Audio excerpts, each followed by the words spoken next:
विद्युत तार संस्पर्श में आसी पणस गछरु पड़ी युवक मृत। विद्युत तार संस्पर्श में आसी पणस गछरु पड़ी युवक मृत।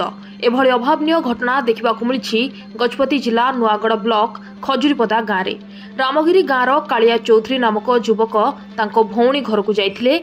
भौणी घर बारिपटे थिबा पणस गछरु पणस तोलिला बेले विद्युत तार संस्पर्श में आसिथिले कालिया चौधरी, जहाँफल विद्युत तार संस्पर्श में लगी गछ उपरू तले पड़ जाइथिले। संगे संगे परिवार लोकों सह स्थानीय लोके खजुरीपदा गोष्ठी स्वास्थ्य केन्द्र में भर्ती करी चिकित्सा कराइथिले। हेले डाक्तर सेठारे तांको मृत घोषणा करथिले। मृतक जनक हेले रामगिरी गाँवर कालिया चौधरी।